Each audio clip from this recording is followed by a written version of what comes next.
In this video, I'm going to talk about etiquette at an Aikido class.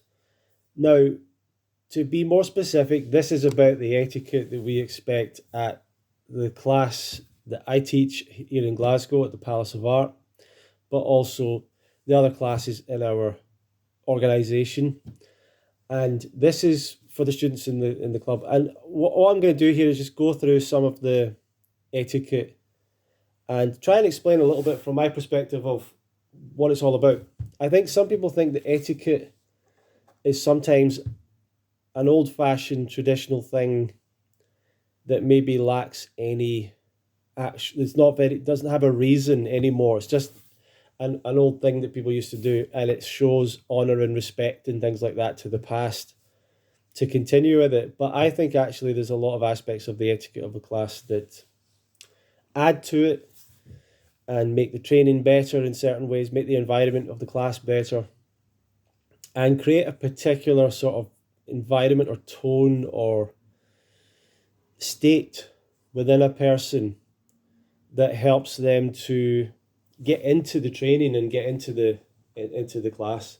I think we've got to realize that a dojo is a place of training, a place of practice, and it's a place away from your usual life, and you're being a different person probably than you would be in your usual life when you are training. So it's a different thing, it's a different space, different rules maybe apply to some degree or other.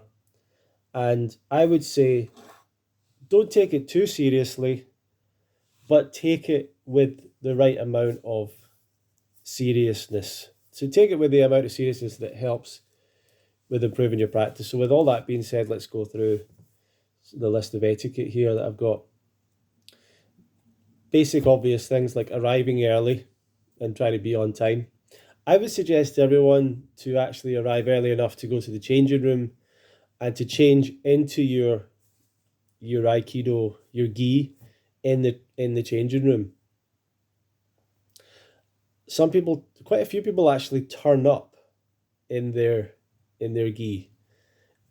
For some reason, specifically at my club, quite a few people show up with their gi on, and some people that live nearby would walk to the class with their gi on, which I thought was quite bold of them. But but I wouldn't recommend that, pretty much because it could get dirty, wet, and so on and so forth. So I think it's better to turn up early enough that you can change into it.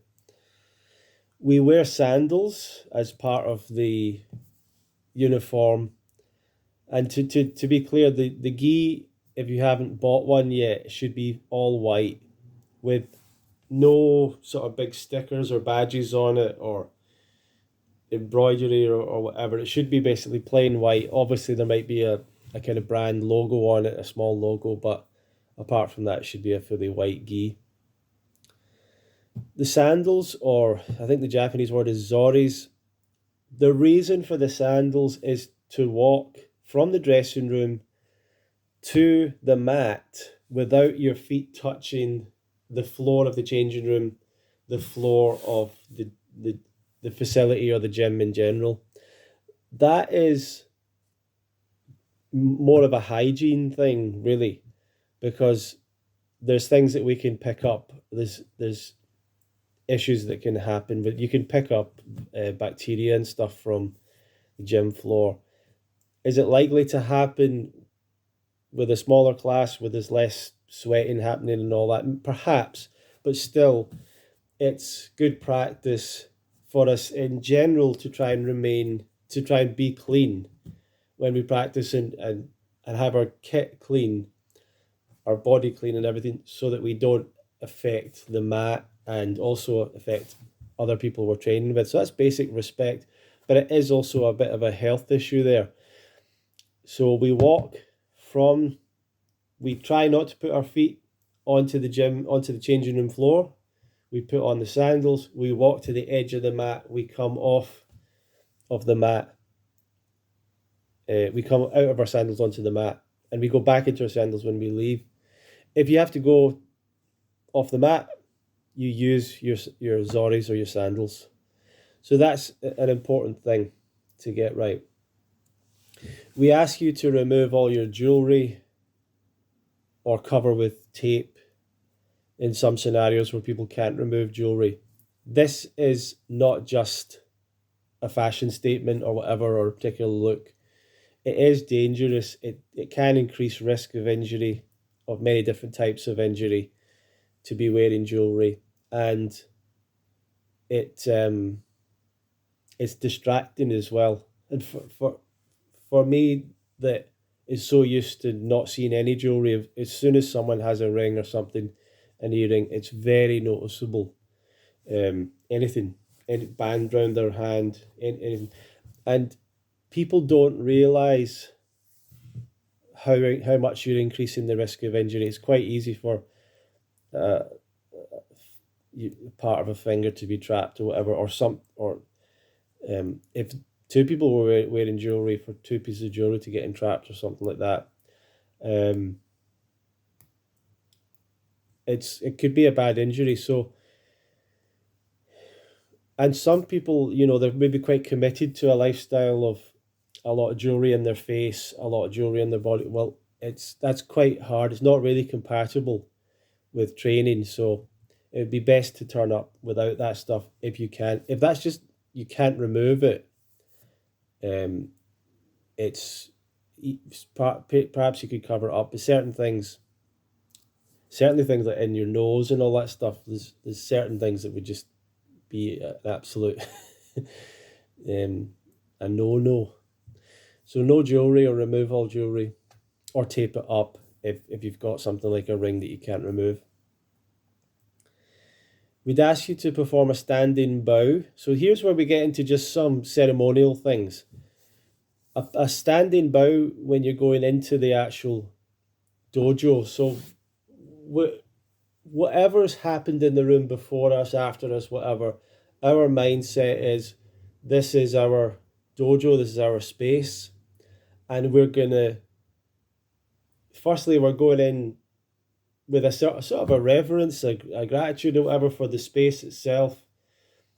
I've heard people say various things about bowing at the door as maybe it's about respecting the space and all that. To me, it's never been fully explained to me what some of these things are, but to me, it's just like it puts me into a good. I like it. I like doing it. It kind of puts me into a good frame of mind. It puts me into a good space of like, okay, I'm here at my practice. I'm here at Aikido, and I'm thankful to be here, and I'm looking forward to this and everything. And it's just that moment of pause, of like, okay, I'm going to leave behind the outside world, leave behind. It's quite hard actually to leave behind all your problems and issues, but sort of for a while, try and leave that behind and go in with a good mindset. So that's where the way I see it. And so that's just a standing bow. And I believe that just comes from Japanese tradition. Please, although to be fair, in religions and stuff, people bow before they go into a church and that. So when people are going into a special space, sometimes it's not that unusual for people to mark that with some kind of a bow or something. Um,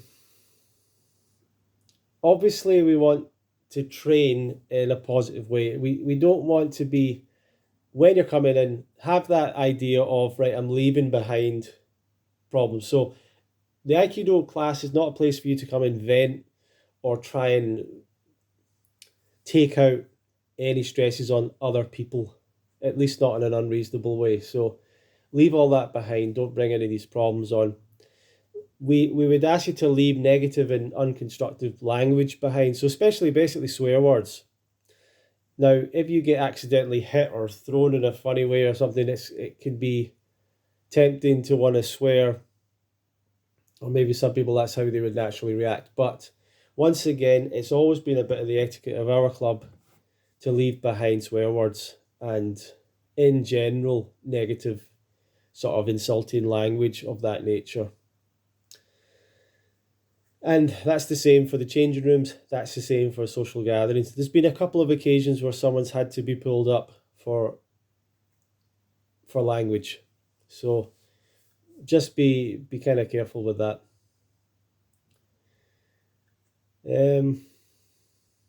Yeah, I would say these aren't necessarily pieces. This isn't necessarily etiquette. This is just this next point is something I would just suggest you take on as an attitude. So approach the class with the attitude of a beginner.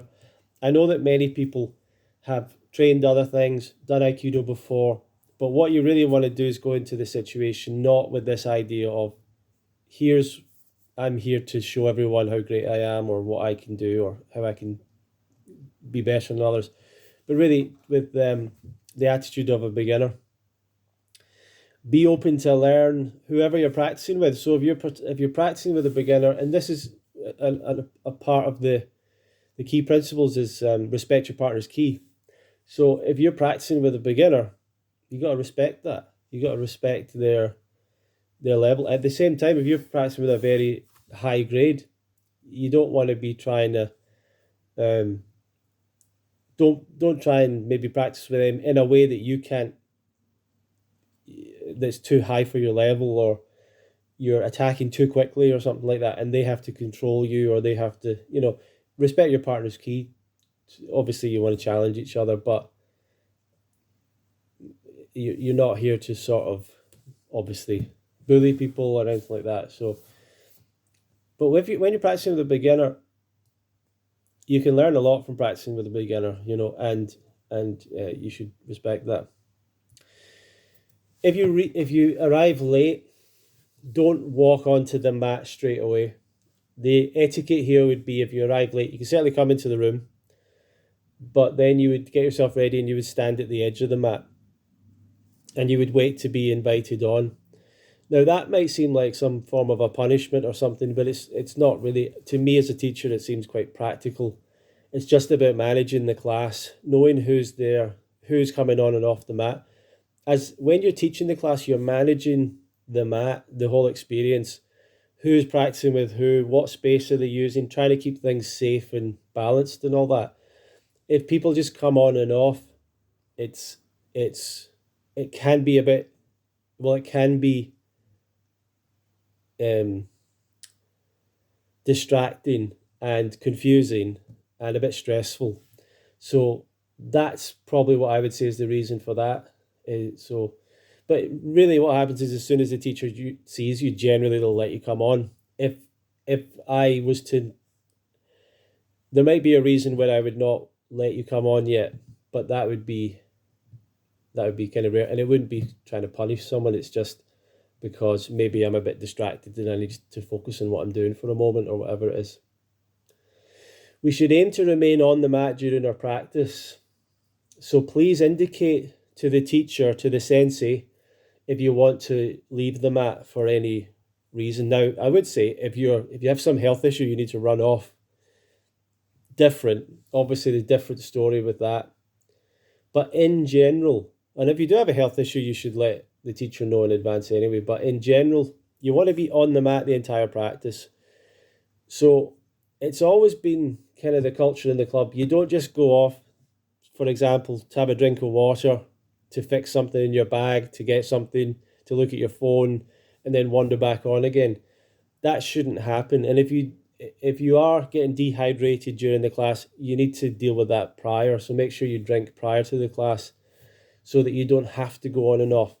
Same with leaving for the toilet. Of course, that'll happen sometimes, but try and prepare yourself to be on the mat the full time. And if you have to leave for any reason, then let the teacher know. Now, the next one is we use the Japanese word sensei to refer to the teacher of the class. The literal translation of the word is apparently something like one who comes before.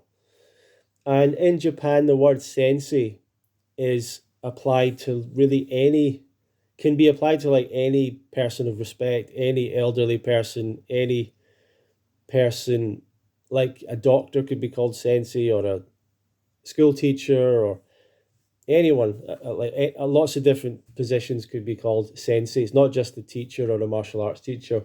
Of course, in English, it pretty much refers to a martial arts teacher. And we use the word sensei in our group. So I would suggest that you use the word sensei whenever someone is teaching. They're called sensei, even if it's another of your club members. is asked to teach that day. Then they're called sensei. You should have your immediate sensei, so the person whose club you've joined. That person is really always your sensei across the other mats, even if they're not teaching on different mats, or if you go to a course or whatever.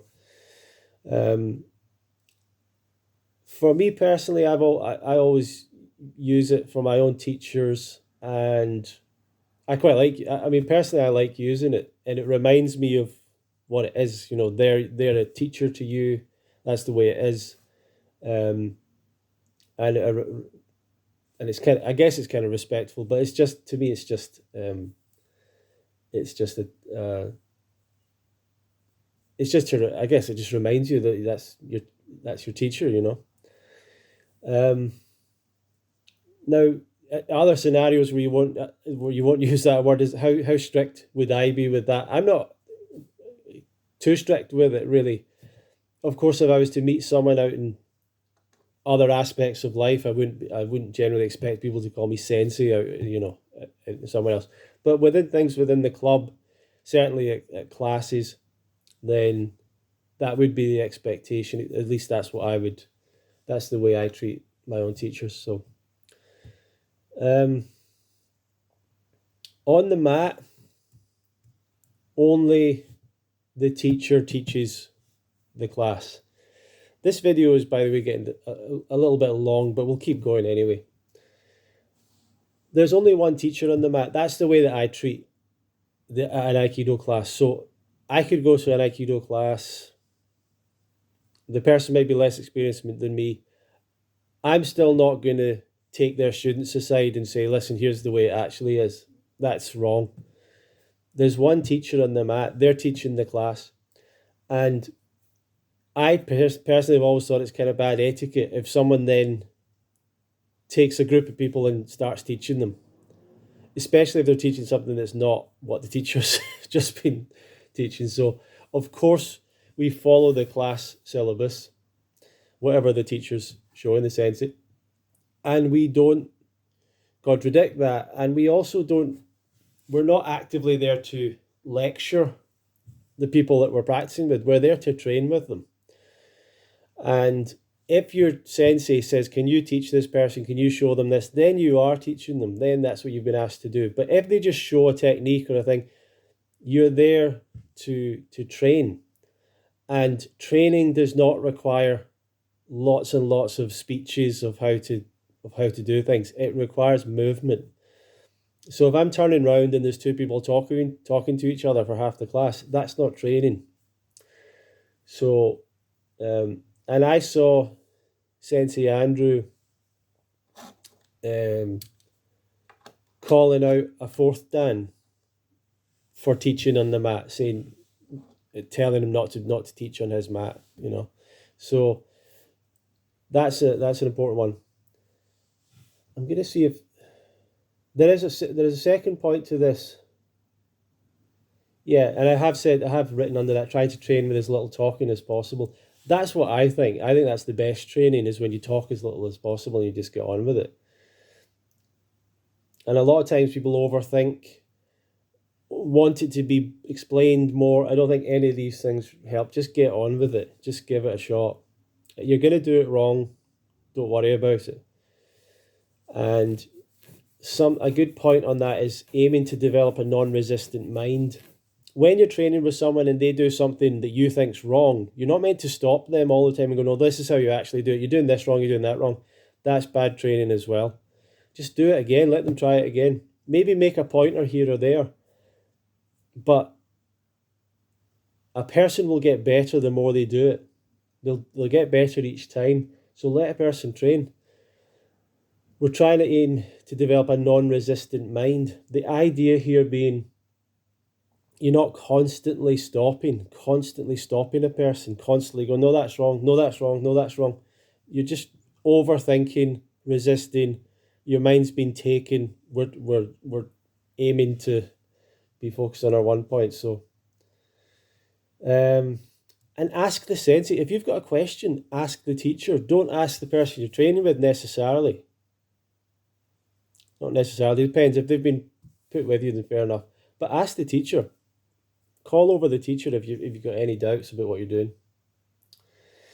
If you're working with a group, this is an important point to me again. The highest grade is the authority in that group. So if the teacher is not able to show you something or not able to come over, then the highest grade should be the one that's helping. And the lower grades should not be teaching ahead of the highest grade. They shouldn't really be teaching anyway, but they certainly shouldn't be trying to help or adjust someone ahead of the highest grade. Just let the highest grade do that. And if the sensei's around, then let them do it. But certainly as a lower grade, don't be trying to show things. And I know that this is controversial, but don't try and teach a higher grade. Don't you try and tell them what to do, even if they're wrong in your eyes. It's just not the way. You can always ask the teacher. You can always ask the sensei. I keep on saying teacher and sensei, but anyway. So I like that personally. I've always tried to call out people if I saw that happening, if I saw someone, well, a few times I did. I've never liked it when a lower grade's trying to show something to someone and there's a higher grade in the group. I just always thought that was disrespectful to them. Now, here's some stuff that's important. Before the class, feel free to go onto the mat and warm up. So you can go on the mat before the class, stretch, do techniques. You can do anything, basically anything you like. You perform a seated bow when you go onto the mat for the first time. So you go in a seiza position, which is on your knees, and you bow. I would generally bow towards the key sign. We set up the key sign, and we set up the other two signs, the key principles and the Aikido principles. And those are our point of focus, for which we are like bowing towards. So we do that. That's obviously very Japanese kind of background. I think it's all of that to me is just a reminder of what we're trying to achieve in the class, which is we're looking to develop ki, we're looking to develop our Aikido, we're looking to develop these principles, and that's our main aim. There's all sorts of aims, fitness, and the self-defense aspect, and all these things. But the main aim of the type of Aikido we do is mind and body coordination. It's harmonizing with ki, if you want to call that, developing your ki, your internal energy. That's all a part of it, and that's maybe that's the focus towards what we're doing. So that's what that sign, the key sign, represents. So we bow towards that. There's a good point here that I've written down, which is Sensei Williams said that the key sign represents the universe or nature herself. If we bow with the correct attitude, we'll remind ourselves that we're not above nature, but a small part of something infinitely greater than ourselves. But do not make the mistake of thinking we are worshipping the key sign in any way. In a sense, even if you say we're not worshipping the key sign, if you're bowing towards something, that's kind of an act of worship. But it's, to me, it's just a point of focus of remembering what we're doing. The class starts with a clap, so usually the sensei will clap. That's the indication to line out. We line out in grades. The teachers at the front, closest to the key sign, facing the key sign, sitting in seiza, and the grades then line out with the higher grades, such as the Dan grades, are closer to the teacher, and then the coloured belts and up to white belt are in line at the end. The white belts are usually at the far, your own far left of the room, and then it goes up through the coloured grades, and it should try and make it nice and even in front of the teacher. And then we bow to the key sign, the teacher bows, and we bow towards the teacher, and that's the way that we start the class. That will be different in Aikido clubs around the world. Some of them say onegaishu mas and various Japanese words and stuff. In fact, that's quite standard across a lot of Aikidos, some of the Japanese phrases, but we don't use the Japanese phrases. We don't do the claps. Some clubs do this, like, they all clap together. We don't do that. So we just do a very simple bow, and usually the teacher says good evening or thank you at the end. When the teacher wants us to pay attention, the teacher will clap for us all to sit down again. That might seem a bit formal. Once again, it's just another practical thing to make sure that everyone is paying attention, to make sure that we are following the class properly, and also the seat. So some people would be bothered about, why do we sit down to listen to the teacher? Why do we sit down sometimes when the teacher comes over? That's once again a practical thing. It might seem like it's a respect and honor thing. Maybe it is a little bit, but it's very easy, especially in a bigger class, for a group to form around a teacher. Now, I saw this once at a seminar, and it made me realize this is why we sit the way we sit. It's so easy for a group to form around a teacher, and then you cannot see what's happening. You simply cannot see what's happening. So we sit usually around the sides of the room in seated position to watch the teacher teach. And actually, it's just very practical. It makes a lot of sense when you see it in the right context. When you first train with someone, this is quite a long video, but we're getting through it. When you first train with someone, you bow to them. We usually only do that the first time in the class. We bow towards the first person we're training with. That's a seated bow. Once again, it's just a bit of respect.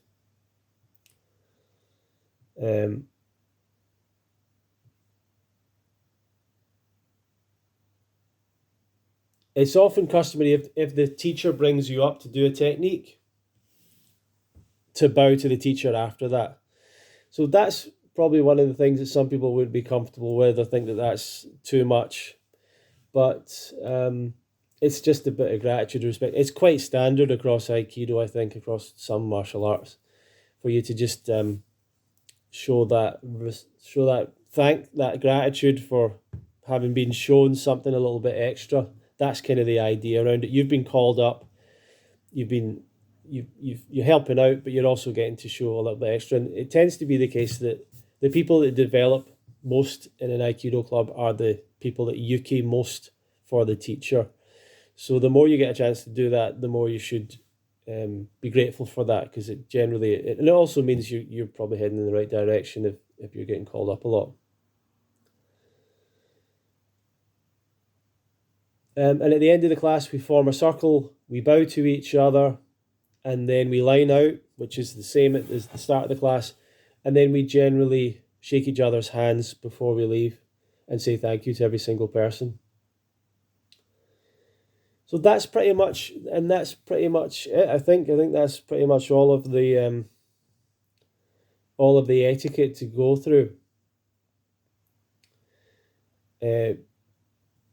I would say probably one thing I didn't say there is to try and to not be talking when the teacher's teaching, obviously. That's another important thing. So these things all add up to making the class more productive for everyone and making the environment a bit special, a bit different. And a lot of people like this. It might seem over the top, some of the things. It might seem a bit much, but a lot of people really like this, and it makes them enjoy it more, and it makes it a bit more of a special thing for them. For me personally, that's what I've always found. It's a different place for me in my life. It's a different aspect of me or something, or whatever you want to say. And I've always enjoyed it. I'm quite happy with the etiquette. I'm quite happy to follow whatever the etiquette is. And the more that I've been at the class over the years, the more I start, and having taught my own class, the more I start to see the practical sides of the etiquette of the club. There's probably some things I've missed out. If there is anything, I'll maybe make another video. This one's very long. If you want more videos like this, let me know, and feel free to put your comments and questions below. If you happen to have found this video and you're from another Aikido style or another martial arts style, make sure you speak to your own teachers and organisation to find out what's the right things for you. There's no real etiquette that's wrong or right. It's just what's right for that particular club and what they're trying to achieve. So thank you very much for watching. If you're interested in learning more about Aikido, you can subscribe to this channel. And if you're interested in practicing Aikido in Glasgow, then I'm teaching here, and you're welcome to send me a message. Thank you very much.